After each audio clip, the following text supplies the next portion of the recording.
శుక్లాంబరధరం విష్ణుం శశివర్ణం చతుర్భుజం ప్రసన్నవదనం ధ్యాయేత్ సర్వవిఘ్నోపశాంతయే.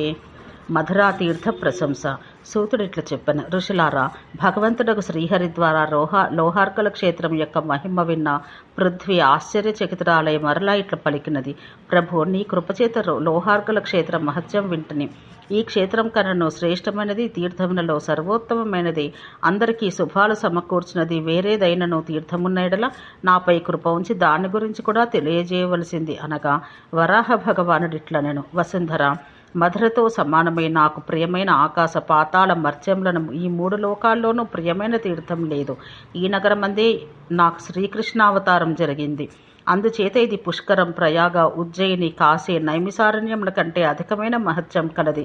ఇక్కడ విధిపూర్వకంగా నివసించే మానవులు నిస్సందేహంగా ముక్తులగుదురు. మాఘమాసం నందలి ఉత్తమ పర్వ సమయాన ప్రయాగయందు నివసించుట చేత నరులకు ఏ పుణ్యఫలం ప్రాప్తించునో అది మధురలో ఒక దినం ఉండుట చేతనే లభ్యమగును. ఈ విధంగా వారణాసియందు 1000 వత్సరాలు నివసించుట చేత ఎట్టి ఫలప్రాప్తి లభ్యమగునో అంతే ఫలం మధురయందు ఒక్క క్షణం నివాసం ఉండుట చేత సులభంగా లభించును.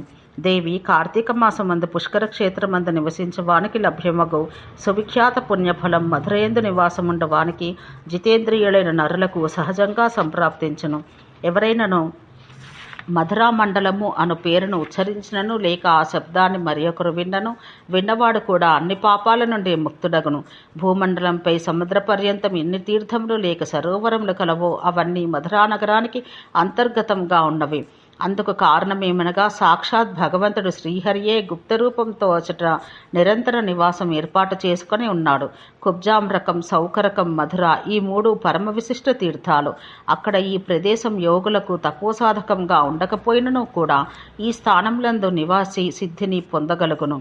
దీని అందు సందేహమేమీ లేదు. దేవి, ద్వాపరయుగం వచ్చిన తర్వాత అక్కడ నేను యయాతి మహారాజు వంశమందు అవతరిస్తాను.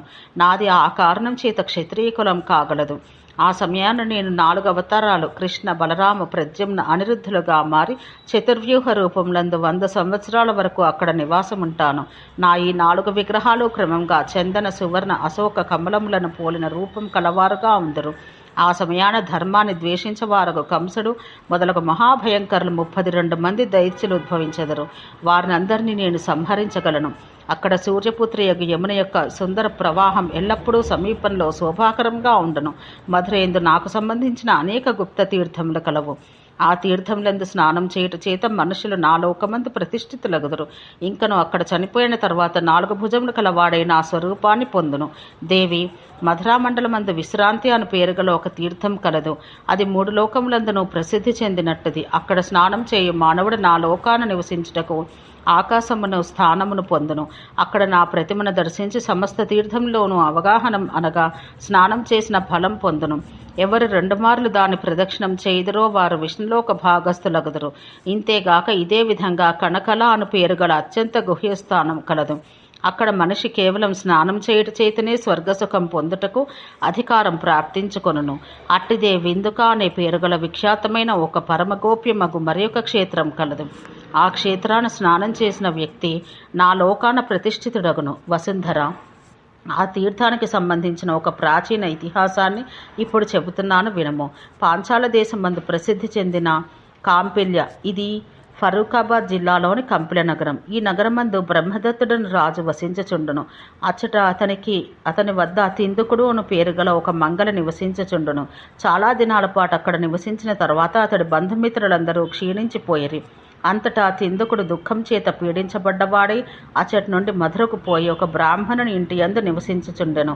అచ్చట అతడు ఆ బ్రాహ్మణుని యొక్క 100 కొలది పనులు చేస్తూ ప్రతిరోజు యమునా స్నానం కూడా చేయుచుండెను. ఈ విధంగా చాలా కాలం గడిచిపోయిన తర్వాత అతడు ఆ తీర్థమందే మృత్యువు పాలయ్యను. తర్వాత జన్మలో అతడు జాతి తెలిసిన బ్రాహ్మణుడుగా జన్మించెను. ఈ మధురయందు సూర్యతీర్థం కలదు. అది సర్వ పాపాల నుండి విముక్తిని కలిగించినట్టుది. అచట విరోచన పుత్రుడకు బలి మొదట సూర్యదేవుని ఉపాసించెను. ఆయన ఉపాసన చేత సూర్యభగవానుడు ప్రసన్నుడై అతని తపమునకు కారణమేమని ప్రశ్నించెను. అందుకు బలి, దేవేశ్వర, పాతాళమందు నా నివాసం కలదు. ఈ సమయాన నేను రాజ్యభ్రష్టుడను ధనహీనుడను అయితిని అని చెప్పాను. ఆ తర్వాత సూర్యభగవానుడు బలికి తన కిరీటం నుండి చింతామణి అని వజ్రాన్ని తీసి ఇచ్చెను. ఆ మణిని తీసుకుని బలి పాతాళ లోకానికి వెడలిపోయెను. అక్కడ స్నానం చేయుట చేత మనుషుల సమస్త పాపాలు సమాప్తమైపోవును. అక్కడ మరణం కలిగిన ఎడల ఆ ప్రాణికి నా లోకప్రాప్తి కలిగెను.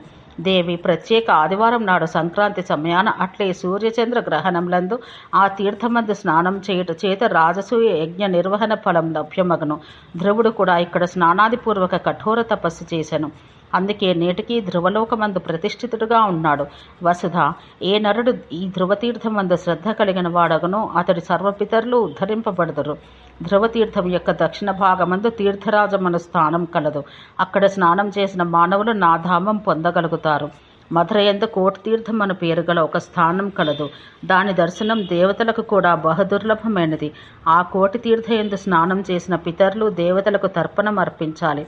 ఇందుచే పితామహాది పితరులందరూ తరింపబడతారు. ఆ తీర్థాన స్నానం చేయి మనుష్యుడు బ్రహ్మలోకమందు ప్రతిష్టను పొందును.